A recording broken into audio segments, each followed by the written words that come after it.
Hello மக்களே, கார்த்தி ரேவதி செம்ம இன்ட்ரெஸ்டிங்காக போயிட்டுருக்கு. ரேவதியும் ரொம்ப நாளுக்கு அப்புறமா சரியான அதிரடி முடிவு எடுக்கிறாங்க. இனி ஒரு நிமிஷம் கூட இந்த வீட்டில் இருக்க முடியாது சொல்லிட்டு கார்த்தி மாமாவோட வீட்டுக்கே போகிறேன்னு சொல்லி சூட்கேஸ் எல்லாம் எடுத்துகிட்டு கிளம்பும் போது சந்திரகலா ஒரு கட்டத்தில் நம்ம ரேவதியை தடுத்து நிறுத்தும் போது ரேவதி சந்திராவை அடியில் வெளுத்து எடுக்கிறாங்க. ரேவதியோட பிடிவாதத்தினால சாமுண்டீஸ்வரியோட முடிவு என்னவா இருக்க போகுது? வீடியோக்குள்ள போகிறதுக்கு முன்னாடி நம்ம சேனலுக்கு சப்ஸ்கிரைப் பண்ணுங்க, அப்படியே பக்கத்துல இருக்க பெல் ஐக்கனை கிளிக் பண்ணுங்க. அப்போ தான் நான் போடுற வீடியோலாம் உங்களுக்கு நோட்டிஃபிகேஷனாக வரும். நம்ம ரேவதியும் சாமுண்டேஸ்வரிக்கிட்ட இனி ஒரு நிமிஷம் கூட இந்த வீட்டில் நான் இருக்க போகிறதில்ல. எனக்கும் கார்த்தி மாமாவுக்கும் ஏற்கனவே மேரேஜ் ஆயிருக்கு. அதை பற்றி தெரிஞ்ச பிறமே ஒரு வார்த்தை கூட அதை பற்றி என்கிட்ட சொல்லவே இல்லை. அதோட இல்லாமல் என்னையும் கார்த்தி மாமாவையும் பிரிக்கிறதுக்காக நீங்கள் இப்படி ஒரு சூழ்ச்சி வேலை பண்ணுவீங்கன்னு எதிர்பார்க்கவே இல்லை. இனிமேல் நான் இந்த வீட்டில் இல்லாமல் கார்த்தி மாமாவோட வீட்டுக்கு போகிறேன் அப்படின்னு சொல்லிட்டு நம்ம ரேவதி இருக்கும்போது சாமுண்டேஸ்வரியும் என்ன ரேவதி புரியாமல் பேசிகிட்டு இருக்க,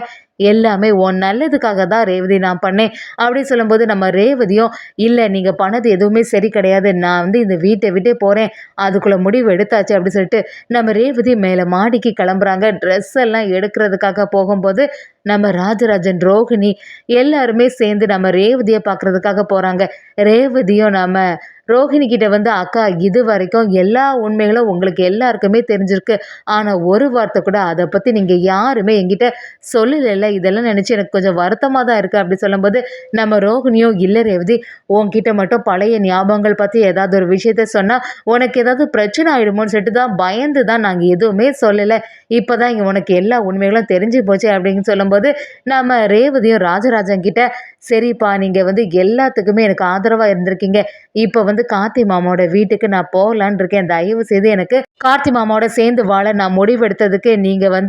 எப்போவுமே உறுதுணையாக இருக்கணும்ப்பா அப்படின்னு சொல்லும்போது நம்ம ராஜராஜனும் ரேவதி, கார்த்தி மாப்பிள்ளை ரொம்பவே நல்லவர், எனக்கு அவரை பற்றி நல்லாவே தெரியும், உன்னை கண் கலங்காமல் பார்த்துடுவார், எனக்கு சந்தோஷம்தாம்மா, நீ அதை பற்றி கவலையே படாத அப்படின்னு சொல்லும்போது நம்ம ரேவதியும் சுவாதி ரோஹிணி கிட்ட கதறி அழ ஆரம்பிக்கிறாங்க. உங்களை விட்டு எல்லாம் பிரிஞ்சு போகணும்னு நினச்சா எனக்கு ரொம்பவே வருத்தமாக தான் இருக்குது, ஆனால் என்னோட சூழ்நிலை அப்படி ஆயிடுச்சு, அதனால இந்த இடத்துல இனிமேல் இருந்துட்டு இருந்தால் சரியே வராது, நான் கார்த்தி மாமா கூட அந்த வீட்டுக்கே போயிடுறேன் அப்படி சொல்லும்போது நம்ம சுவாதியும் கார்த்தி மாமாவை பற்றி எங்களுக்கு நல்லாவே தெரியும், அவங்க ரொம்பவே நல்லவங்க, கார்த்தி மாமாவை எங்களுக்கும் ரொம்பவே பிடிக்கும்,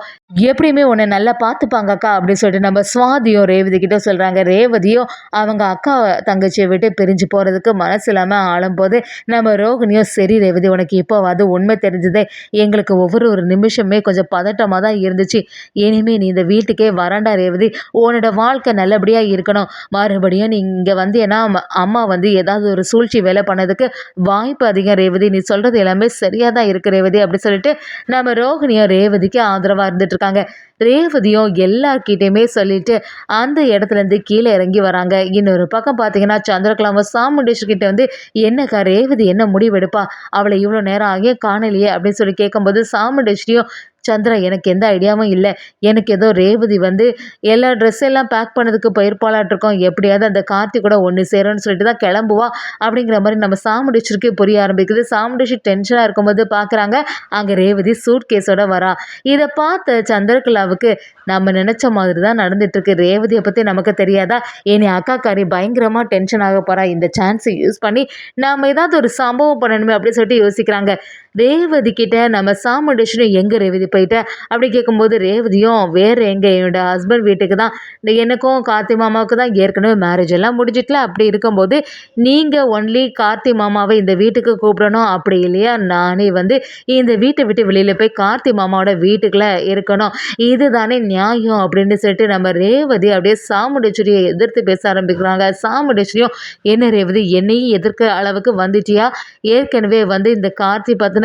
விஷயங்கள் எல்லாமே எனக்கு நல்லாவே தெரியும், அவன் சரியான ஃப்ராடு, உன்னையே ஏமாற்றி தான் கல்யாணம் பண்ணியிருக்கான் அப்படிங்கிற மாதிரி நம்ம சாமுண்டேஸ்வரி ரேவதி கிட்ட பேசும்போது ரேவதி, என்னம்மா பேசிட்டு இருக்கீங்க, நீங்கள் என்ன ஏமாத்துறதை விடவா மாமா இப்படியெல்லாம் செய்ய போகிறாங்க அப்படின்னு சொல்லிட்டு ரேவதி ஒவ்வொரு நிமிஷமும் கார்த்திக்கு ஆதரவாகவே பேசிட்டு இருக்காங்க. சந்திரகலாவும் நம்ம சாமுண்டேஸ்வரி கிட்ட இதுக்கு மேலே ரேவதி கிட்ட பேசி எந்த பிரயோஜனமும் இல்லைக்கா, அந்த அளவுக்கு அந்த கார்த்தி ரேவதியோட மனசை மாற்றி வச்சிருக்கான், நீ அந்த ரேவதியோட நல்லதுக்கு தான் சொல்கிறா, ஆனால் அதெல்லாம் கேட்கக்கூடிய பக்குவத்தில் அவள் இல்லை அப்படின்னு சொல்லிட்டு நம்ம சந்திரகலாவும் சாமுண்டேஸ்வரி கிட்ட சொல்ல ஆரம்பிக்கிறாங்க. அதே சமயத்தில் சாமுண்டீஸ்வரியும் ரேவதியை தடுத்து நிறுத்தினாலுமே ரேவதி கேட்குற மாதிரிலாம் அந்த இடத்துல இருந்து வெளியில் கிளம்ப தயாராகிறாங்க. சாமுண்டீஸ்வரியும் என்ன ரேவதி எவ்வளோ தைரியம் இருந்தால் இப்படி ஒரு வேலையை செய்வேன், அம்மா தான் சொல்லிகிட்டே இருக்கேன்ல நீ வந்து அந்த இடத்துக்கு போகவே கூடாதுன்னு சொல்லிட்டு அப்படி கேட்கும்போது நம்ம ரேவதியும் ராஜராஜன் கிட்ட அப்போ இதுக்கு மேலே நான் இங்கே இருந்தால் சரி வராது, என்னோட ஹஸ்பண்டோட வீட்டுக்கே நான் போகிறேன், அம்மா எப்போ என்னையும் கார்த்தி மாமாவையும் பிரிக்கணும்னு சொல்லிட்டு இவ்வளோ ஒரு ஃப்ராடு வேலையை செய்தாங்களோ அப்போவே வந்து இந்த வீட்டில் இனி இருந்தால் சரியே வராது சொல்லிட்டு ரேவதி கிளம்புறதுக்கு தயாராகிடுறாங்க. இன்னொரு சைடு பார்த்தீங்கன்னா சாமுண்டீஸ்வரி பயங்கர டென்ஷனில் இருக்கும்போது சந்திரகலாவும் சரி கண்ணு எதை பற்றியுமே கவலைப்படாத, ரேவதி தானே அவளை நான் பார்த்துக்கலான்னு சொல்லிட்டு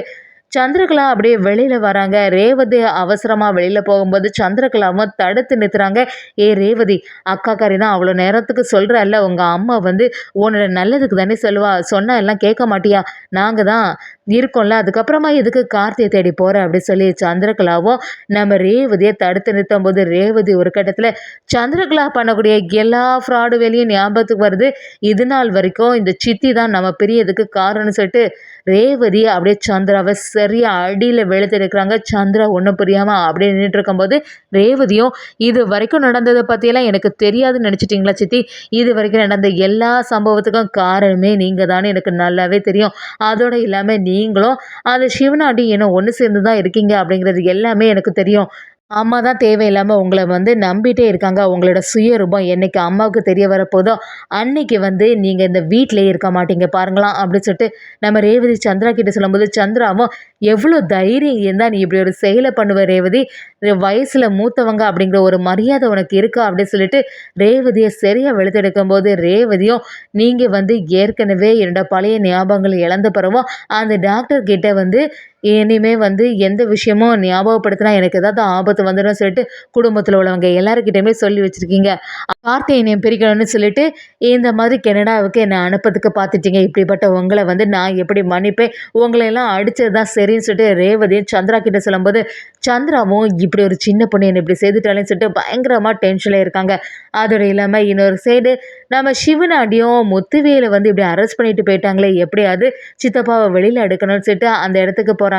அங்கே வந்து என்னதான் சொன்னாலும் அவங்க எல்லாம் கேட்குற மாதிரி இல்லை, என்னடா இது இவ்வளோ பெரிய இன்டர்நேஷ்னல் லெவல் விஷயத்தில் வந்து நம்ம சித்தப்பா மாட்டிட்டாங்க, அதனால தான் அவங்கள வெளியில் எடுக்க முடியலன்னு சொல்லிட்டு சிவனாண்டியை முயற்சி செய்துட்டு சந்திரகலாவுக்கு கால் பண்ணுறாங்க. சந்திராவும் என்னாச்சுங்க அப்படின்னு சொல்லிட்டு விசாரணை பண்ணும்போது இந்த மாதிரி அவங்க வந்து வெளியில் எடுக்க முடியலை அப்படின்னு சொல்லும்போது சந்திராவுக்கு இன்னும் கொஞ்சம் கோபம் அதிகம் ஆகிடுது. எல்லாத்துக்குமே காரணம் அந்த ரேவதியும் கார்த்தி தான், இவங்களை சும்மாவே விட மாட்டேன், இந்நேரத்துக்கு ரேவதி மட்டும் கனடாவுக்கு போயிருந்தானா எந்த பிரச்சனையும் இல்லாமல் இருந்திருக்குமே, இப்போ என்ன செய்யறேன்னு சொல்லிட்டு சந்திரகலாவும் அடுத்த திட்டத்தை போடுறாங்க. என்னதான் இருந்தாலும் நம்ம ரேவதி வந்து வீட்டில் சண்டையை போட்டுட்டு செம மாசா கார்த்தி கூட ஒன்று சேர்றதுக்கு வந்துட்டாங்கன்னே சொல்லலாம். அதே சமயத்தில் நம்ம சந்திரகலாவும் சாமுண்டேஷ் கிட்ட ஒரு பிளானை போட்டு பேசாமல் கார்த்தியை நம்ம வீட்டுக்கே கூட்டிகிட்டு வந்தா என்னவாக்கா, ரேவதியும் இந்த வீட்டில் நம்ம கண்ணு முன்னாடி தானே இருப்பா, அதோட இல்லாமல் அந்த கார்த்தியை ரேவதியும் ஈஸியாகிட்டு பிரிச்சிடலன்னு சொல்லிட்டு சந்திரகலாவும் நம்ம சாமுண்டேஸ்வரி கிட்ட ஒரு திட்டத்தை போடும்போது ஒரு கட்டத்தில் நம்ம சாமுண்டேஸ்வரியை கார்த்தியை தன்னோட வீட்டுக்கே அழைச்சிட்டு வராங்கன்னே சொல்லலாம்.